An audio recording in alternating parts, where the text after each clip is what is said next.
A ticking relic from the past, this watch might just outshine its modern counterparts in value.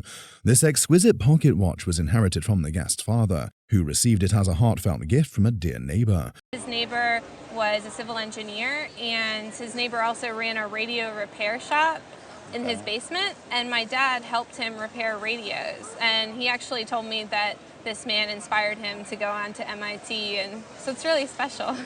Crafted with an 18-karat gold case, this masterpiece was manufactured by the prestigious Smith & Son Company in London, a watchmaker renowned for producing exceptional timepieces. Smith & Son was a name synonymous with precision, having crafted top-of-the-line chronometers for the British royalty, the Admiralty, and the Navy.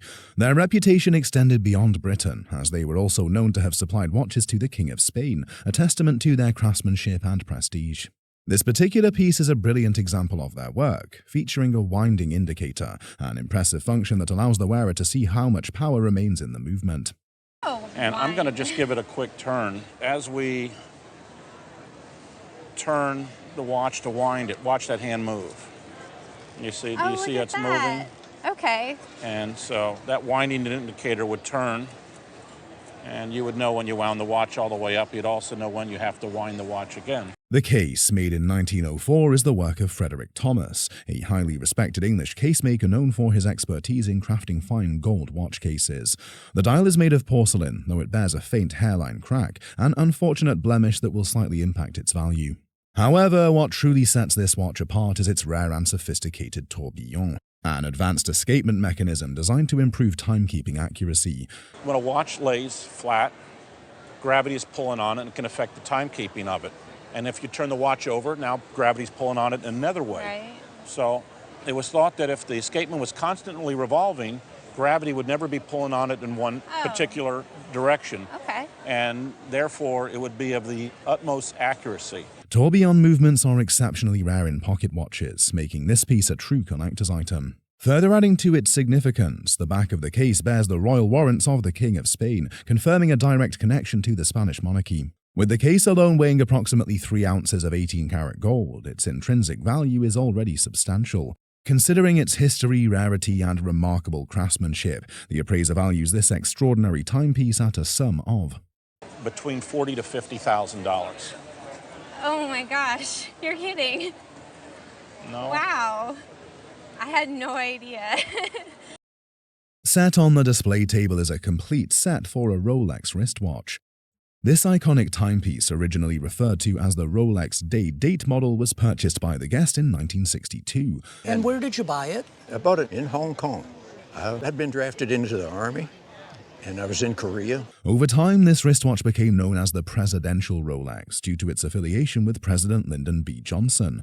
Lyndon B. Johnson, also known as LBJ, was the 36th President of the United States, serving from 1963 to 1969.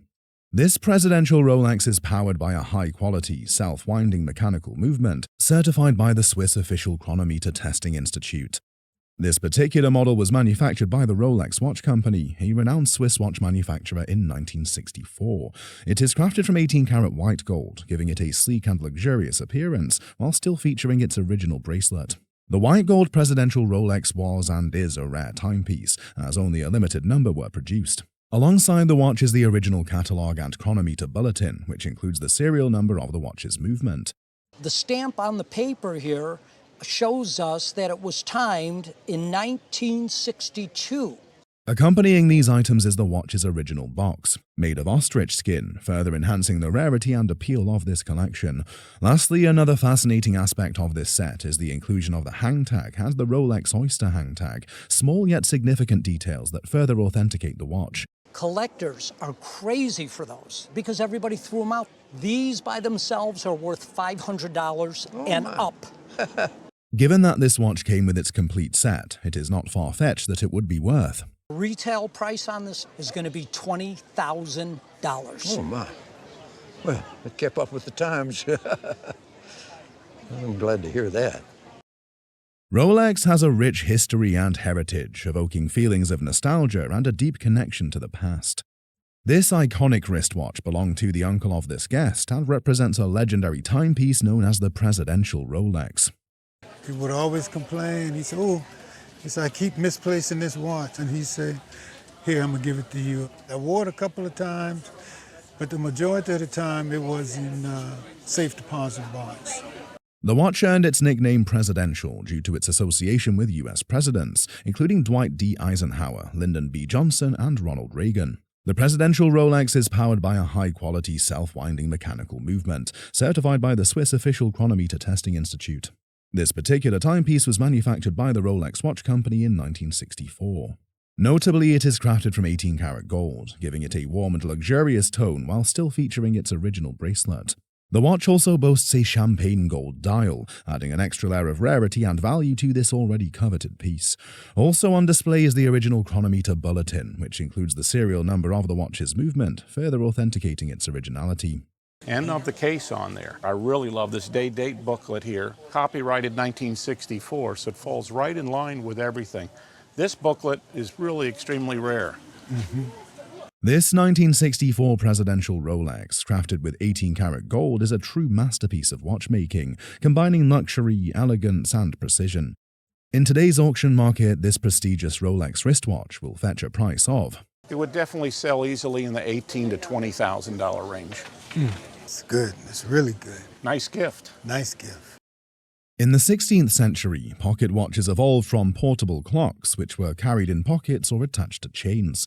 This timeless piece has been passed down through many generations in the family of this guest. It was given to my father from his grandfather. I'm next in line to inherit it, and we don't know much about it. Surprisingly, this is not an ordinary pocket watch. It was discovered to be a French musical pocket watch, and as the name implies, it does play tunes.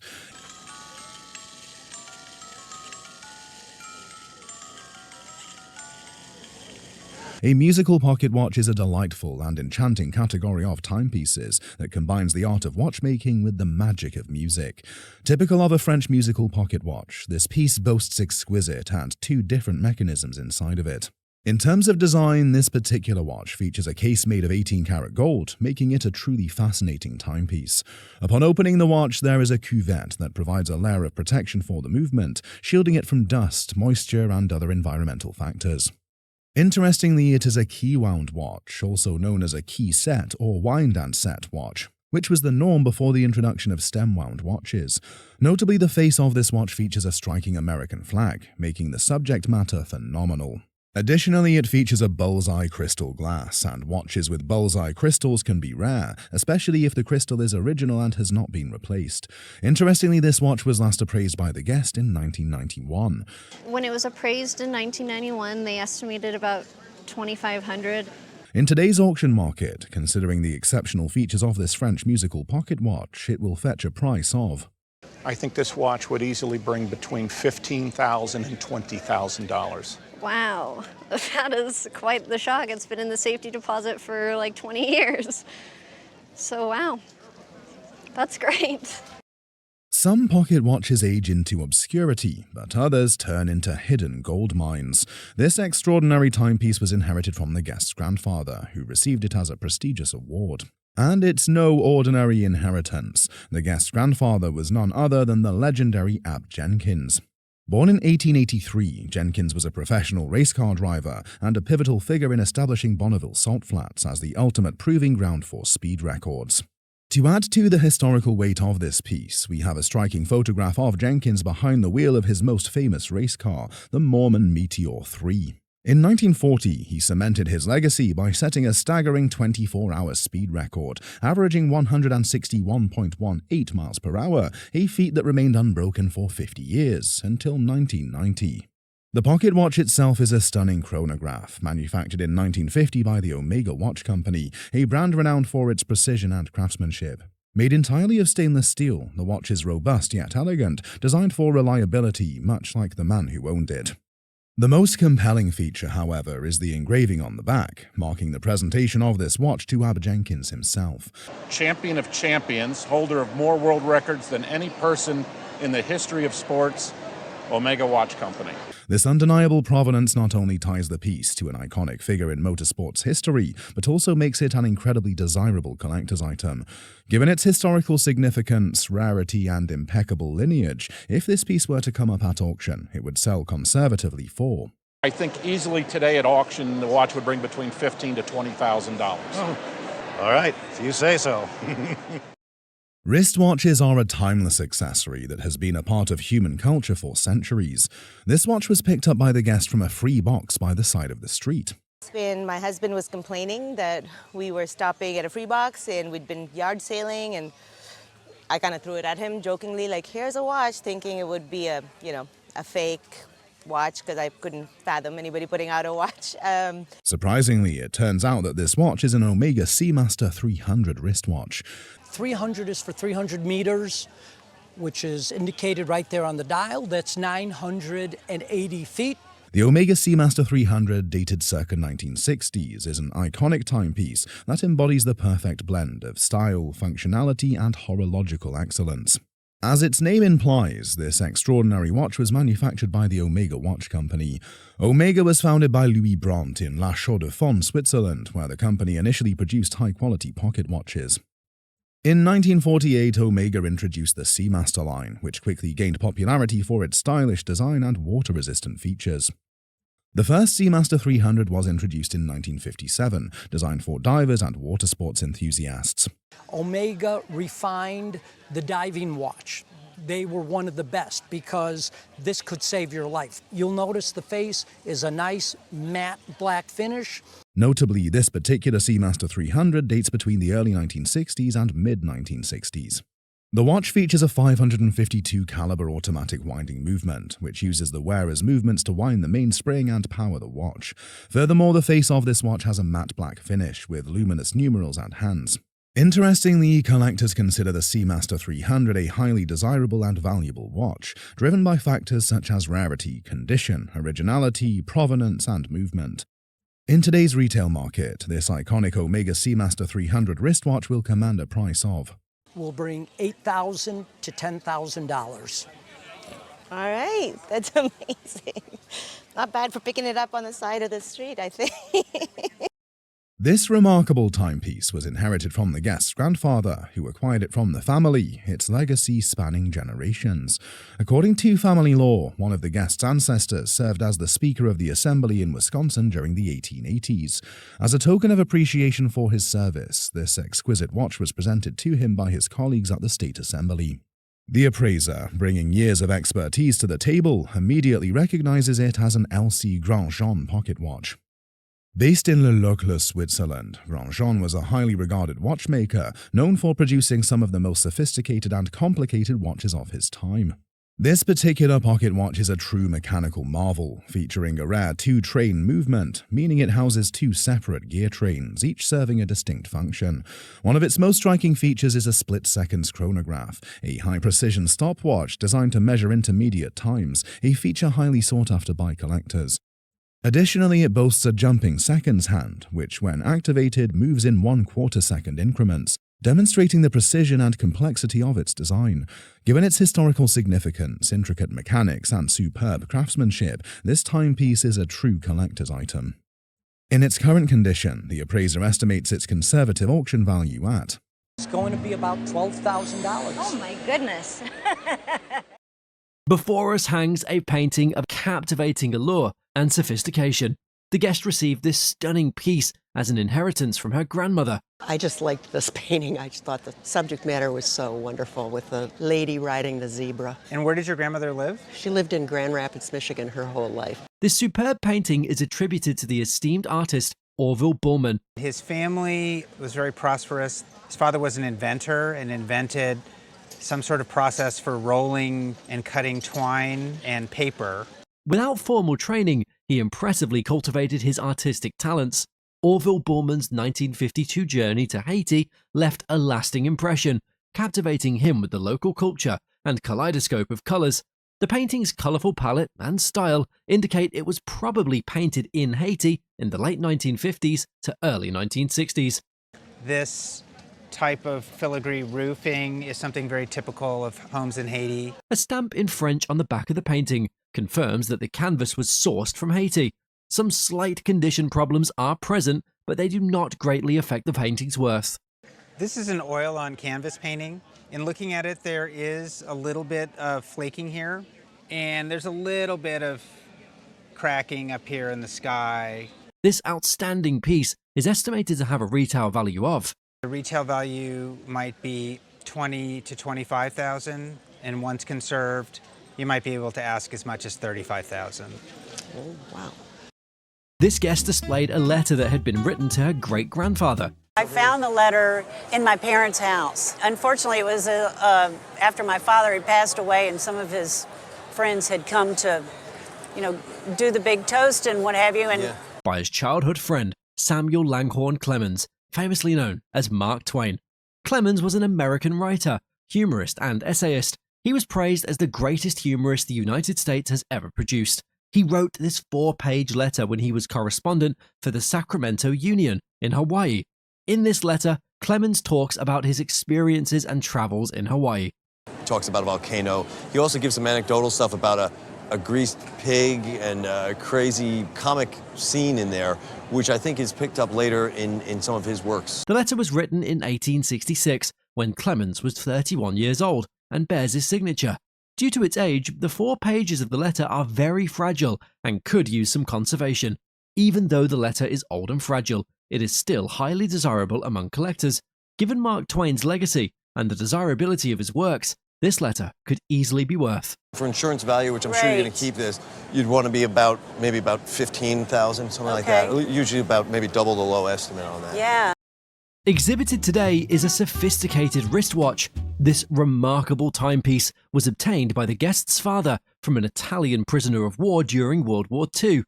My dad either bought the watch off of a prisoner or traded something or another. I'm not exactly sure. The timepiece is a Panerai radiomere, created in association with the renowned Rolex brand. The radiomere part refers to the radium on the dial, which was perfected by Panerai. Radium, a radioactive substance, was applied to the dial to create a luminescent display in dark environments.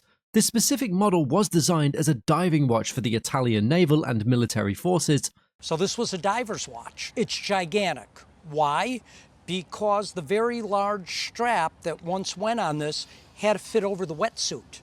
The collaboration between Panerai and Rolex was driven by Rolex's reputation for creating waterproof cases, crucial for the watch's functionality. Prior to developing their crystal-clear watch glasses, a thick plastic was utilized, which has since yellowed with age. Lifting the cover, we find the watch's face to be a sleek black. The joint effort between Panerai and Rolex resulted in this remarkable timepiece, which would fetch a substantial sum of. This watch will bring $50,000 to $60,000. Holy moly. Collection of daring designs by Alexander McQueen showcases the evolution of one of fashion's most influential designers. I think my favourite will have to be this leather-tooled corset because it is the actual one that was worn on the runway in 2009. Among the featured pieces are those from McQueen's Birds, Dante and Joan collections. Known for its photorealistic prints, the Dante collection features a groundbreaking coat with shocking imagery. This coat represents a period where McQueen's designs began to merge art with fashion. A stunning skirt and trouser ensemble from the Joan collection exemplifies McQueen's exceptional tailoring. Showcasing a striking and dramatic suit, the Birds collection blends McQueen's love for ornithology with Hitchcock's film. Overall, the collection reflects McQueen's evolution from his early works to his later, more groundbreaking designs. The estimated value of this stunning collection ranges from. But if we add it all up, I'd say you've got sort of 18 to 20,000 just sitting here. Wow. Remarkable collection of Japanese netsuke and inro showcases intricate artistry and historical significance. Inherited from a relative, the collection was recently passed down after being brought from Africa. A mid-19th century inro, a small box for medicines, herbs or tobacco, stands out among the pieces. This particular inro features a design with fan-like tassels and a depiction of the Japanese character, Okame. Another intriguing part is a netsuke, carved into the shape of a rice cake, known as a manganju. This collection also includes a 2-case inro, decorated with a dragon on one side and seal characters on the other. A finely gilt and painted 3-case inro with Chinese-style landscapes from the late 20th century highlights its unique artistic quality. Overall, the collection is estimated to be worth between I would have thought that you were probably looking at around £10,000 to £15,000 worth here. Good heavens. I had no idea. An exquisite French lorgnette is made of platinum and adorned with diamonds and rubies. It was inherited from the husband's aunt along with other furniture, jewelry, and porcelain china. Including a crab, the hallmarks identify the piece as French on the hinge and back. This type of jewelry was popular around the turn of the century and even later. Crafted by a master house, the lorgnette features rose-cut diamonds, milligrains, and caliber-cut rubies. Both the front and back showcase detailed workmanship, signifying its high quality. Showcasing the craftsmanship, the mechanism of the lorgnette still functions perfectly. And indeed, this is how it would have been used. This beautifully crafted piece is estimated to be worth around It would cost you every bit of $10,000. Oh my gosh. Oh my I gosh. had no idea. A remarkable sketch by Muhammad Ali, known as the Guiding Light, holds historical and personal significance. This sketch was created during an event when Ali and his entourage visited a restaurant. Muhammad Ali was part Irish. Ali, who was in town for the Special Olympics, had difficulty using his hands due to Parkinson's disease. Impressed by the service and presentation, his wife asked if he could draw on a napkin. After completing the sketch, Ali's wife generously allowed the napkin to be kept as a memento. This particular sketch is notable, as Ali first created it in 1979, and it often depicts his guiding philosophy. Additionally, the napkin bears Ali's DNA, as it was used to wipe his mouth, adding a unique personal touch. Despite its simplicity, the sketch's emotional weight and Ali's influence make it worth around. And I'm going to be on the low estimate here, Right. but without a doubt, £6,000 to £8,000. Wow, wow. A collection of Native American baskets, initiated by the guest's mother, features 2 remarkable pieces. Exceptional taste and a deep appreciation for the Indian baskets are evident in her collection. She grew up in Walla Walla and kind of a cowboy family and was really enamored. So Woven over a bottle, the first is a Tlingit basket from southeastern Alaska. Although it is missing its lid, the basket still captivates with its beauty. Its craftsmanship remains a splendid testament to its cultural artistry, dating back to around 1900. The second basket is a Hooper creation from Northwest California. Known for its bold design, this basket was likely made for sale to tourists. The estimated value of this stunning collection ranges from I would value this basket at about $1,500 to $2,000. great. This Circa 1905 French advertising poster was produced by Begonnen Tire Company, later acquired by Michelin, entitled Nula Goulois, which translates to Tires of Gauls. The poster showcases a powerful Gaelic warrior. With its vivid yellow background and striking design, it was crafted to grab attention and make a memorable impact. This poster was rescued from being discarded due to a warehouse cleanout at a tire company where the guest worked. Despite its history of being found near a dumpster, the poster retained significant value due to its rarity. And there also are some very sharp creases and bubbles, which generally would detract from the value. Designed by the prolific artist Marcelin Ozzoli, this piece stands out for its unique and vibrant design.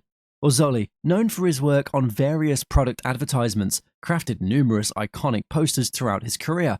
At auction, it is estimated to fetch between At auction, I would estimate this piece between $1,500 and $2,000. Okay. Discovered in the guest's mother's garage, these Newcomb College pottery pieces were chosen for their notable wedding registry. A covered potpourri jar and a trivet, both fine examples of Newcomb pottery, are part of the collection. Signed by Anna Frances Simpson, the Newcomb College potpourri jar showcases vibrant mint green and deep blue hues. Enhancing the overall design, the lid is decorated to match the fuchsia bottoms on the base. Despite its larger size and minor rim bruise, its vibrant colour and detailed decoration enhance its value. Marked by Newcomb, the trivet stands out for its larger size than standard T-tiles and a distinctive thick rim. First of all, it's larger than the Newcomb T-tiles tend to be. They're usually about 20–25% smaller than this one. With its rich blue colour and unique oak and moss design, this trivet is particularly appealing. Together at auction, the pieces could fetch between. So I'd say the two pieces together, somewhere between $5,500 to $7,500 at auction. Wonderful. These uniforms belong to the guest's father, who served as a paratrooper during the Second World War. He was a paratrooper in the 82nd Airborne. These items have been in your family then? Ever since 1944. The appraiser reads the insignia to represent the oval of the 507th Parachute Infantry Regiment, gallantly decorated. The uniform also features a couple of medals of recognition for the brave soldier. His Army Good Conduct Medal, his ETO campaign, his American campaign, and World War II victory are on there also. And he was in combat long enough to earn a combat infantryman badge. Although known for their participation in the D-Day invasion, he was instead pulled out of the line. Here too, because there's no arrowhead on his medal. That's the device that they put on there for individuals who participated in an invasion. Then they became the cadre for the 13th Airborne, which didn't make any jump during the war. In service and on bravery, he joined another infantry and ended up jumping in Operation Market Garden in Holland. We know that he participated in that because he has the orange lanyard that was given to the airborne outfits that participated in Market Garden. We also have the collection in his parachutist uniform in a rather rough condition. A full paratrooper uniform kit will sell at auction for an estimated value of. You're looking at a retail value today in the neighborhood of $3,500 to $4,000. Oh, cool. All right. Two exquisite pieces of ceramic art stand before us today. They are impressive pieces created by Tiffany & Company. These masterpieces were gifted to the guest from her mother-in-law's Tiffany collection. This piece was a commercially available item from Tiffany & Company. This is an iridescent Favril piece with the vine and leaf pattern. The M marking at the bottom identifies this piece as a 1915 production. Conversely, this exquisite piece exemplifies the calyx style, a hallmark of Tiffany & Company's craftsmanship. The suffix on the bottom is an A, and that is for 1903. Given its outstanding condition, this piece would command a retail value of. Well, this particular piece would be $6,000. On the other hand, the calyx piece would be valued at. The calyx piece would be $7,500, and those are retail values. Whoa! Oh my goodness. This guest has presented the most amazing artifact that we'll find on the show. It's a box made entirely of gold, bearing a key inside of it. The box also bears the inscription of the name of the supplier. The name of the supplier, and he's J.M. Badoulet and Sons of Geneva. The design features blue enameling depicting lilies of the valley, with rose diamonds set into them. Made in Geneva in 1820, this piece is actually an automation of the most magnificent hummingbird. Oh, look at that.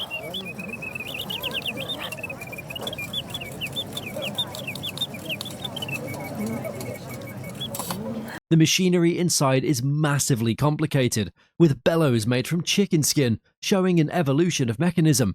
This piece of 19th century technology is highly sought after and valuable to collectors. Presented in perfect condition, its auction value is estimated at. It's worth £35,000. Wow. It's amazing. A stellar representation of folk art is on display before us today. While browsing a vintage shop in Raleigh, the guest discovered this remarkable piece. So I recognized the style right away. It's very distinct, but I thought, surely this can't be a Minnie Evans just sitting here in this bin in this shop. So I thought, well, we're going to take a chance that it is. This remarkable work of art is attributed to the renowned Minnie Evans. Minnie Evans was an African-American artist known for her vibrant and imaginative paintings, drawings, and collages. She is considered one of the most important self-taught artists of the 20th century. She had a very distinctive way of working with crayons and also graphite. This breathtaking artwork is an abstract masterpiece that dazzles the eyes. Flowers, and no two are alike. As we can see from the 1959 signature, this artwork is a fairly early example of the artist's work.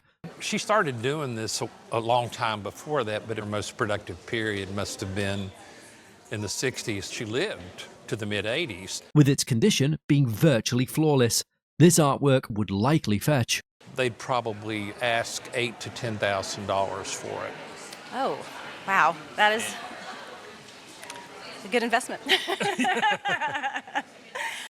The guests discovered a damaged oak desk at a flea market, which featured an inkwell, stars, a globe, and a shield. Curious about the desk's history, the guest restored it and sought expert advice. And it says W64. And it has an inkwell here. Right. I didn't know what those meant. After contacting the Smithsonian Institution, the guest was referred to the architect of the Capitol. The desk was identified as a piece from the House of Representatives. Yeah, the western door, the western half. And from that, we can tell on the map where it was in the building. Yes, sir. Yeah. The appraiser dates the desk back to the 1850s, designed by renowned architect Thomas Eustick Walter. It was likely crafted by the firm of Doe and Hazelton in Boston. The appraiser explains that similar desks have sold for a significant amount. The desk is estimated to be worth. Probably it's more in the $8,000 to $9,000 range. But it's wonderful. Deal more than you're buying it in the... Yes, sir. I only gave $350 for it. An updated value of the desk is $8,000 to $12,000. A curiously shaped stool is on display today. The guest acquired this unusual item at an estate sale in Dallas, modeled after ancient Chinese drums. This stool is referred to as a drum stool. Typical of ancient Chinese drums, this stool boasts a sturdy, compact shape and decorative bosses on its upper rim. The decorative elements resemble the bronze or brass studs that typically adorned ancient Chinese drums. Securing a leather surface to the top in the original drum design that goes way back, way back. It's an ancient shape. Hongmu, a luxurious Asian hardwood, is the primary material used in this vintage furniture's construction. This exceptional piece highlights the superb traditional joinery skills of ancient Chinese craftsmanship. And I want you to look right here at the base. You'll see protruding are these pegs, there and there. And they're around every leg, and there'll be a peg underneath. And they're pegs on the interior that are securing the joints. The pegs protruding from the joints indicate wood shrinkage, a hallmark of significant aging. This magnificent piece, produced in the early 17th century, required remarkable craftsmanship to achieve its sophisticated shape. In its remarkable state of preservation, this exceptional piece would likely command an auction estimate of. Auction realistically would sell in the $5,000 to $8,000 range. That's great, but I'm going to keep it. This guest's mother used to live next door to Julian Onderdonk's family in the early 1900s, and she was given this painting during that time. Onderdonk was a Texan Impressionist painter, often referred to as the father of Texan painting. He started out painting some of the historic scenes like the Alamo, but he really became infatuated with bluebonnets in particular. In the lower left corner of this painting, we can see the artist's signature, which adds authenticity to the piece. It was painted in oil on a wood panel. The subject of this painting is the blue bonnet, depicted with beautiful flowers. There is also a pathway among the flowers, and in the background, there is a pinkish sky. Interestingly, this painting still retains its original frame, which further enhances its value. However, there is a small crack in the center of the piece, but it shouldn't significantly affect the value. Given the popularity of Onderdonk's works and the provenance of this painting, it would be worth. A gallery would ask in the range of $125,000. No! Yes. Oh my God. It's amazing. Laid out before us are remarkable documents that hold extraordinary historical significance. At an estate sale, a guest bought a mysterious item on a whim, unaware that it held these crucial documents. We did not realize that these files were in there till we got home. We said, this is not the real Bobby Jones, and then we convinced ourselves it was. The box contained a stunning surprise, files and documents belonging to the one and only Bobby Jones. Bobby Jones was an American amateur golfer, widely regarded as one of the greatest golfers of all time. In 41, as you know, he won the Grand Slam in 1930. Yes. And he was world famous after that. In 1929, the Spalding Sporting Goods Company signed a contract with Bobby Jones to produce a line of golf clubs and balls bearing his name. These signed contracts confirmed the business alliance between Bobby Jones and Spalding Sporting Goods Company. This collection of documents represents Bobby Jones's personal archive of historical legal agreements. Due to their significant historical value and outstanding preservation, these documents would be valued at Sell for $15,000. That's marvelous. A stunning work of ceramic art is presented today. This piece showcases the excellence of Shearwater Pottery. Shearwater Pottery was a renowned American art pottery studio founded in 1928 by Peter Anderson and his brother, Walter Inglis Anderson, in Ocean Springs, Mississippi. The studio was known for producing high-quality handmade ceramics with unique glazes and designs, often inspired by nature and the Gulf Coast region. This piece dates back to the mid-20th century, specifically the 1940s or 1950s. It is an early example of the studio's renowned craftsmanship. Despite its age, this piece is in superb condition. This captivating piece's value, at auction, is estimated to be size in this condition is probably about $5,000 to $7,500 thereabouts, which is a lot for a molded pot made not that long ago. Well, thank you. A characteristic example of Pacific Northwest coast carving is on display. This remarkable piece showcases the beauty of argillite.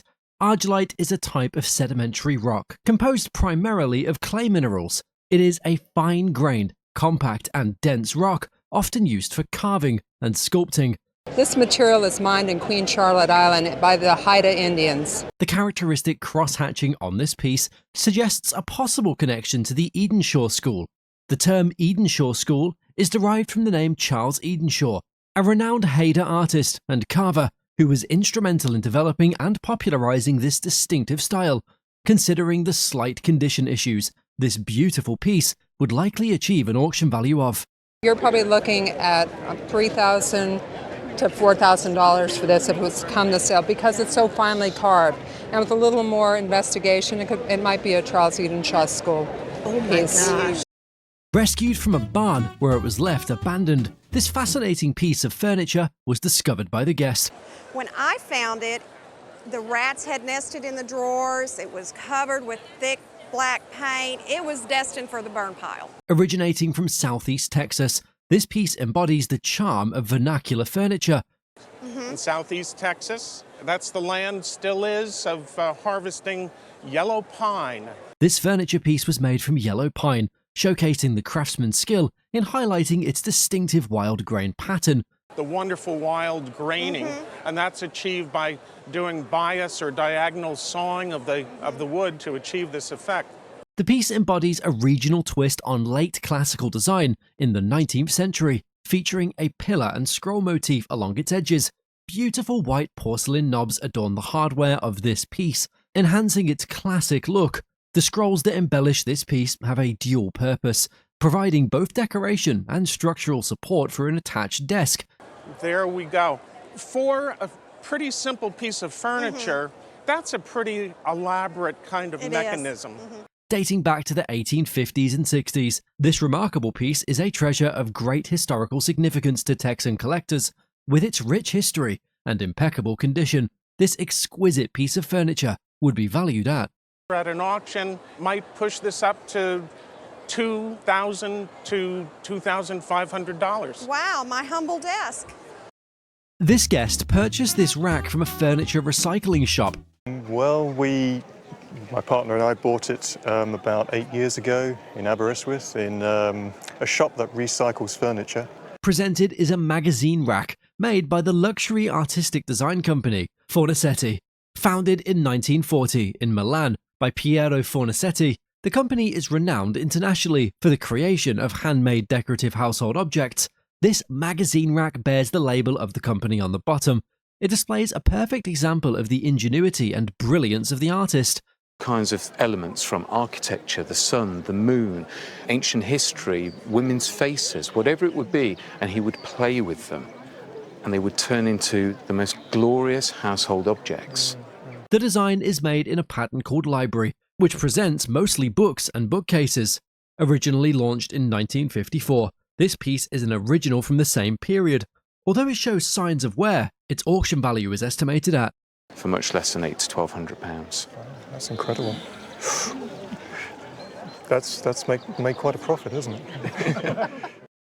This guest has presented pieces that originally belonged to their parents, who have passed away. It was my dad's collection and my mum's. Okay. And they both just loved all these pieces, Russia and China. Really? The way it looked, animals, figurines. This is a great collection of porcelain art collected over several years. Included in this collection is a significant number of Russian porcelain pieces. We also have a portrait of the family, showcasing the deceased parents and their children. The appraiser is moved to tears because of the great legacy and significance of this collection. I mean, I'm doing the same job. Yeah. And you think, what do you do? Because it really represents them. The collection consists of about 1,000 pieces, of which just a few are presented here. Got such an amazing array. I mean, down at the front here, we've got a Beswick Panther. You've got Russian here, Lomonosov. I sense they like their Russian ceramics. They do, very much. That's the main one. Each piece reflects the exquisite craftsmanship and unique artistic styles of its time. This collection not only holds monetary value, but also immense sentimental value, representing a cherished family history. With great quality and provenance, the presented pieces are estimated to be worth. Just in these pieces here, £800 worth, you know, take it on board, keep a few bits for memories. Yes, definitely. And with the rest of it, just spend the money wisely. Yes, we will. It's a good memory. Yes, thank you. Thank you very much. This guest purchased these items at a yard sale for only $2. I brought in some goblets that I found at a yard sale. They were $2 for the whole set. A guy was cleaning out his garage and he just said he didn't want them anymore, and I said, "You're kidding?" Presented are goblets made by the American art glass manufacturer Tourbillon Glass. Founded in 1903 by Frederick Carder and Thomas Hawkes, the company started producing blanks in cut glass, perfecting the gold Orine. They became one of the most popular glassworks until the Second World War. These goblets are a perfect exemplification of the Tourbillon gold Orine pieces. They also bear an inscription underneath, which shows the Orine and the production number. I couldn't find anything really, but I did get a book from the library that they had to special order from a university. Okay. And it had Frederick Carter background. Appraiser suggests these pieces come from the late 19th to early 20th century. The rich history and exquisite craftsmanship make these goblets a prized addition to any collection. Presented in perfect condition, this Orine goblet set by Tourbillon is worth an estimated. For an insurance valuation, I would put them at $400 to $450 a piece. Oh, okay. So that does add up good. quite a bit more than the $2 for the set. Definitely. Okay. This guest purchased this piece in Brooklyn, New York for $250. Well, I bought it about 30 years ago in Brooklyn, New York, and at that time the dealer told me it was Celtic Revival. Do you know who it's made by? No, I thought it might be English. Originally thought to be of English origin, the piece was actually French. It was made by the Art Nouveau artist and metalworker Alfred Daguet. Widely known for making jewel boxes, desk boxes, clocks and similar items, Daguet's work is highly sought after. This box was probably made between 1905 and 1910. It is crafted from copper and adorned with glass cabochons and beautiful enamel designs. What's interesting about it is there aren't any materials that were really all that costly. There was a modest cost for the copper and the brass and the glass and the enameling, but altogether it becomes a very beautiful and very rich-looking piece. On the inside, the piece is furnished with leather, suggesting it was used as a desk box for keeping letters. This artist's work is very rare to find on the market, and its value is estimated. It sold for $12,000. Is that right? Yeah. Oh my goodness. I can't believe that. This guest inherited this painting from her grandmother. This was from my grandmother's house, Yes. and She gave it to me. I always enjoyed it as a child. I enjoyed looking at the details, but I don't know where she got it. All right. It was executed by the Dutch-Belgian genre painter Petrus van Schendel, widely known as Monsieur Schendel. Renowned for his specialization in nighttime scenes illuminated by lamps or candles, Van Schendel's mastery in capturing light is evident in this piece. This painting is a beautiful example of his lustrous work, showcasing his ability to render the glow from a single lamp source marvelously. Bearing the artist's signature and dated to 1847, the piece is confirmed as authentic work of Van Schendel. His works are highly sought after by enthusiasts and collectors who value these pieces greatly. Although not presented in its original frame, this painting still holds significant value. At an auction, it is estimated that this piece would sell for.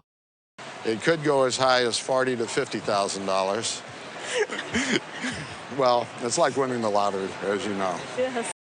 The guest's father brought this unique tortoise after serving in World War II. The appraiser likes it being unusual and thinks it has hair, but the guest confirms it's seaweed. This Japanese tortoise name is Mythogame. It is to represent the relationship between earth and heaven, and seaweed is placed on it to show its old age. It's solid silver and weighs over 100 ounces, which means it's of significant value. And the barnacles of gold attached to it further increase its value. Above all, the details of the barnacles, scales, face, and seaweed, as well as the incredible workmanship under it, make it even more valuable and unique. The individual that did it actually has his name incorporated in this inscription. It was made around 1900, and its condition is excellent. The guest expects the value to be $3,000 or $4,000. The appraiser amazed the guest with its value. I think it's more like $20,000 to $30,000 at auction. Ooh, that's quite a bit more than I thought it would be. Exhibited on the show is a pair of globes that have been passed down in the guest's family for generations. They are labelled as Josiah Loring globes. One of the items is a terrestrial globe, while the other is a celestial globe. These two globes date back to the mid-19th century and were valuable educational tools at the time. Additionally, these globes were crafted from wood and feature ornate stands, which add to their appeal. On the surface of these globes, we can see detailed geographical information showing physical boundaries. These two globes remain in very good condition, without any visible wear. We can expect these educational vintage globes, in their present condition, to be worth. The estimate for your globes would be $10,000 to $15,000. All right. That's a surprise. This guest inherited these pieces from his uncle, who played for the Yale Football Association. Yale Football Association. I had an uncle, John Augustus Hartwell, who played football for championship Yale team in 1891. A photograph presented with the collection shows the guest's uncle, John Augustus Hartwell, an American college football player and coach, military officer and physician. He was a member of the Yale Bulldogs football team, which went undefeated in the 1891 season. Hartwell was named an All-American for that season and later recognized as a national champion. The collection presented includes memorabilia from the legendary 1891 season for the Yale Bulldogs. Actually, the last game of the season, 40,000 people showed up at that game, at the 1891 last game. And that, in and of itself, was important because it really gave notoriety or importance to college football at that time. Framed and well preserved, these memorabilia hold significant historical value from that period. In perfect condition, these pieces are highly valuable. At auction, they are estimated to sell for insurance purposes, which might be a little bit higher, $7,000 or $8,000. Keep them out of sunlight. Well, I enjoyed it, thank you. This guest acquired this mug, one originally of a set of 6, from her friend. I understand originally there were 6, and there's 4 left in the set now that I have, and the picture, and they belonged to her grandfather. And she inherited them, and then she gave them to me. This mug was produced by the American ceramics company, Rookwood Pottery, founded in 1880 by Maria Longworth Nicholas Storer. Rookwood Pottery became a popular American art pottery. Operating for over 80 years, they produced ceramics in various styles, including Victorian, Art Nouveau, and Art Deco. This particular mug is a late Victorian period piece with a flame mark on the bottom, indicating it's from the late 1890s. Standard brown glazeware where the decoration is painted on and then this kind of transparent brownish colored glaze covers the artwork, giving it this sort of muted style which was very popular at the time. It also features a production number and the artist's signature, which is of Harriet Strafer. In this perfect condition, the mug is estimated to be worth a considerable amount. If the entire set of 6 mugs were intact, their collective value would be an estimated.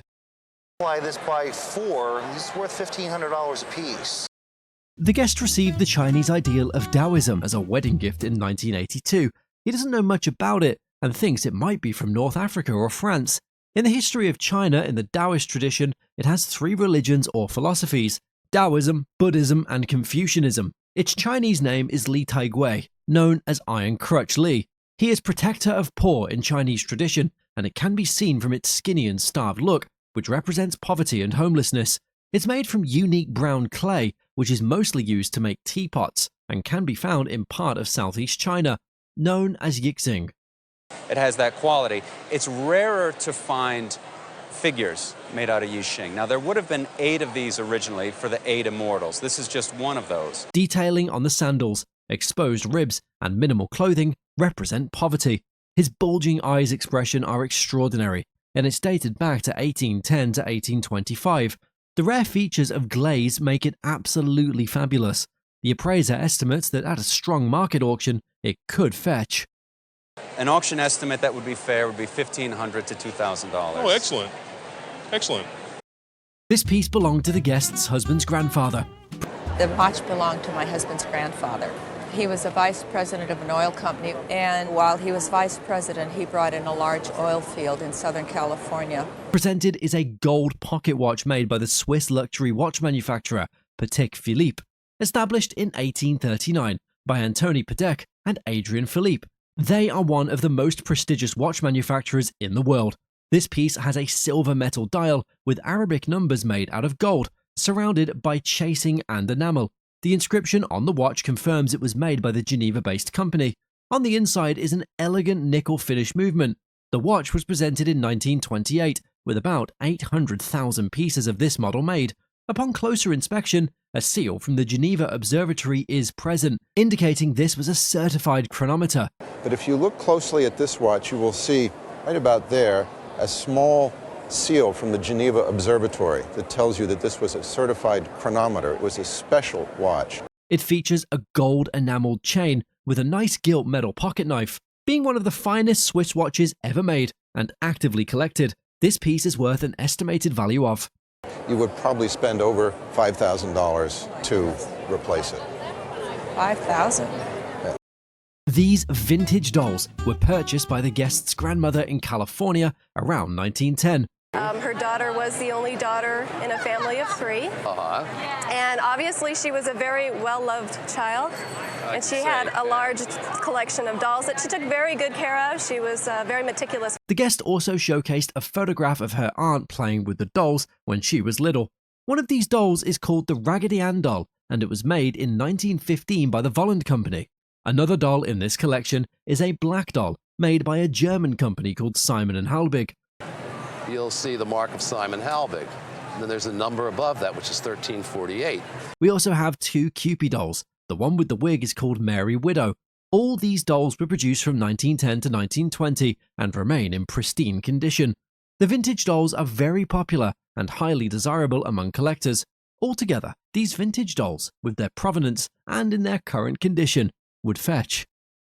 On the cheap side, maybe 50,000, maybe almost up to 100,000, because they're so original and perfect condition. Oh my God. So you inherited some pretty darn neat things. Yes, I did. Oh my God. That is such a shock.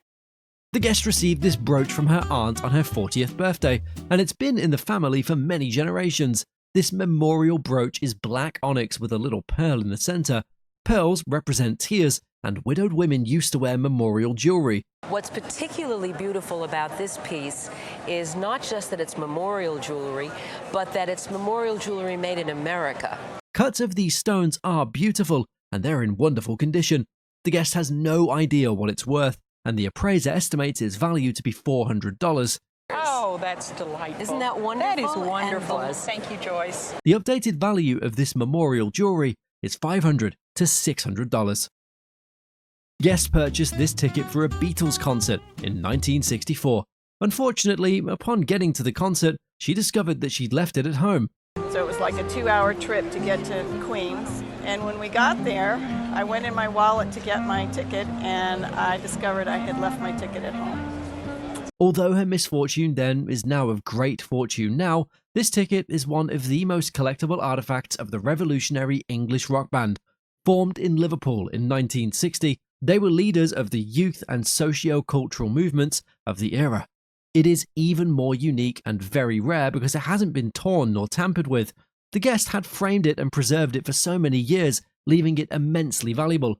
If presented at an auction, this piece would sell for an estimated value of The full ticket right now is around $200 to $300. Great. These pieces have been passed down from the guest's grandmother. These belong to my mother, who inherited them from her grandmother. They hung on my mother's dining room wall for as long as I can remember.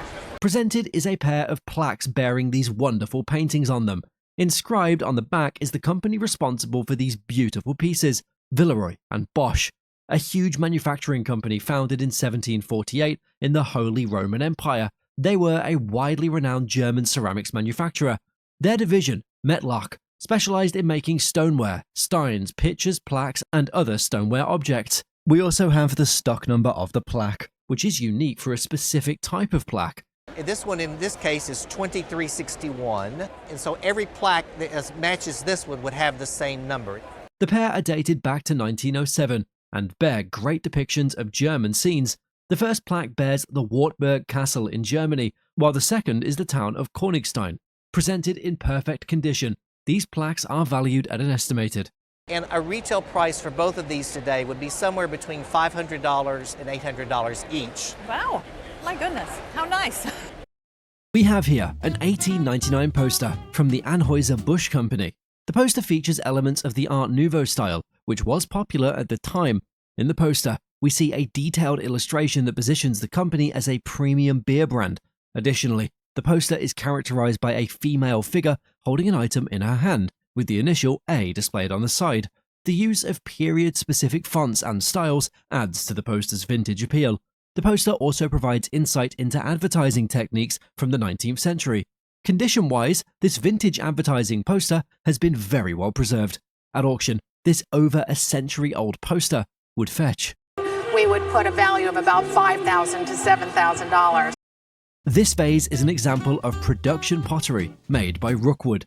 They started working in the late 19th century, and around the turn of the century, they started making production pottery. Particular styles of pieces were made using different types of colors and glazes. To increase productivity, they sold pottery at a low cost. Where did you get this particular vase? It was on my grandmother's shelf, and I admired it so much that she gave it to me. Oh, that was a nice grandmother. Yeah. The 1920s were the peak time for Rookwood, as they made many pottery pieces. It has beautifully modeled flowers. From the bottom of the vase, Roman numerals show its year of production, 1924. Production pieces are not very valuable because they're mass-produced. However, this vase is a big one with beautiful shape and colors and is from the main period of production, so it's more valuable. The appraiser estimates its value to be. I would estimate this one would probably sell for between $600 and $800. The updated value of the vase is a bit low. It's $500 to $700. The guest's wife inherited this piece from her grandmother after she passed away. This item was made in 18th century China. While decorative, belt hooks also served a practical purpose. It was crafted from Celadon jade and was designed to be used as a belt buckle. This piece features intricate carvings of a father dragon and a baby dragon. Additionally, the mouth of the baby dragon is clutching a lingzhi, which is a symbol of good luck. Due to its age, there is some patina on the piece, but this doesn't significantly affect its value. There's some very slight inclusions, which are discolorations in the stone, which is characteristic of jade that was used in the 18th century. In an auction setting, this jade vase of Chinese origin would command a value of. Would it surprise you if I told you it was worth about $1,000? That's great. A family heirloom, believed from the Civil War, turned out to be even older after some recent research. What was your ancestor's name? Thomas Noyes. Thomas Noyes. The sword belonged to Thomas Noyes, a militia lieutenant colonel from Newbury, Massachusetts, who died around 1730. This sword has the initials TN for Thomas Noyes and a touch mark of silversmith Jacob Hurd from Boston. A small gentleman's accessory with a thin blade, the sword served as a badge of rank rather than for fighting. Despite some rust and pitting on the blade, the silver hilt and original silver hook for the scabbard are in excellent condition. With proper touch marks verifying its authenticity, the sword's material is iron steel. Experts agreed that the dual provenance of the sword, linking it to both Thomas Noyes and Jacob Hurd, enhanced its value. At auction, highlighting the monetary value, it is estimated to fetch between that at auction would probably be in the $8,000 to $12,000 range. Wow. A wooden figure, initially considered Aztec from around 400 AD, turned out to be entirely from a different continent. Created by the Dogon tribe, the piece is actually from Mali, Africa. It was given to the guest by her aunt, who received it as a wedding gift from an art collector in San Francisco. Examining the piece, some old wear patterns on the face and braids were noticed, and a repaired arm with iron bands. Despite signs of age, the consistent surface and exaggerated proportions raised suspicions about its authenticity. Further examination and study are recommended to confirm its authenticity. We have a very old brake over here that's done with iron brads to repair the arm. Instead of holding what seems to be a cell phone, the figure originally held a spear. Though the piece is likely not authentic, it holds decorative value, estimated between. In the decorative market there, it would sell for between $1,500 and $2,500. The guest found a mysterious ceramic piece at a garage sale, covered in white paint, and purchased it for $185. After removing the paint, he discovered a beautiful, intricate design with fruit garlands and ribbons. It took 3 to 4 months of hard work with little swabs and paint removers to uncover the beautiful colors beneath. The guest had the piece restored by a friend for $250 to $275, repairing a broken horn and a missing berry. Quite frankly, your friend did a very good job. Oh, good. And the price that you paid sounds incredibly reasonable. You could have easily paid a lot more money for perhaps not as good a restoration. A friend who was an appraiser estimated the piece's value at $2,000 to $5,000, but didn't provide further research. On the bottom of the piece were unusual and unfamiliar marks whose information couldn't be found.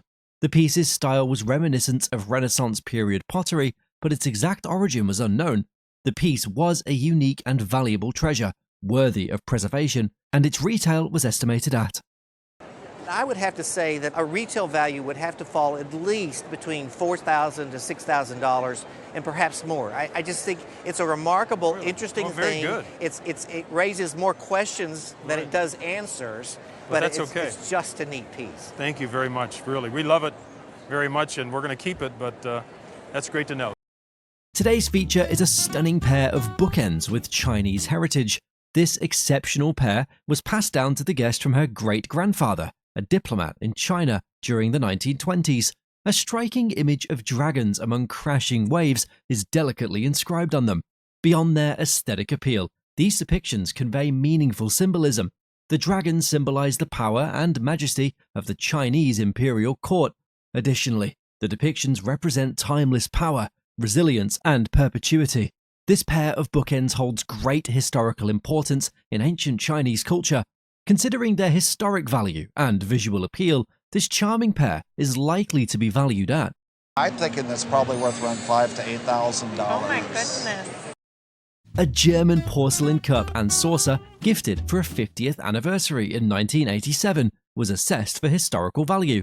I bought it for my parents for their 50th wedding anniversary. My mother said she wanted something frivolous.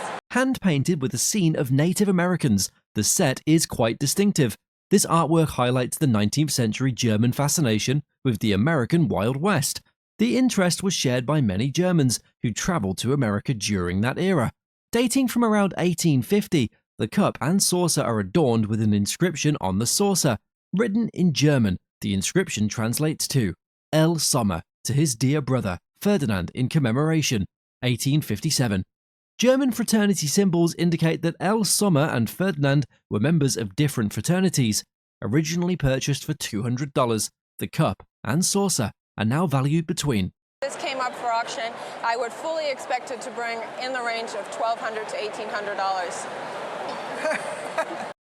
An artwork originally thought to be from Nepal turned out to be an early piece by renowned American sculptor Louise Nevelson. Attracted by its tribal art style, the guest bought the piece from an art dealer who mentioned Nevelson, prompting further research. Louise Nevelson, born in 1899 in Russia, was known for her cubist monochromatic sculptures made from found objects. She studied at the Art Students League of New York and had her first solo show in 1941. Renowned for large installations, Nevelson also experimented with painting, printmaking, and small wood carvings. This piece, likely carved from ebonized pine or another softwood, is believed to date from the early 1940s. Has been ebonized or stained to give it this dark treatment, and that actually lends itself towards her later monochromatic pieces in black and white. Gifted by Nevelson to her friend Flora Murrell, the piece emerged from Murrell's collection after her death. Given its provenance and early date, the piece is now estimated to be worth between. If this piece were to come up to auction today, I think a very reasonable estimate would be $12,000 to $18,000. Really? Yes. That I wasn't expecting.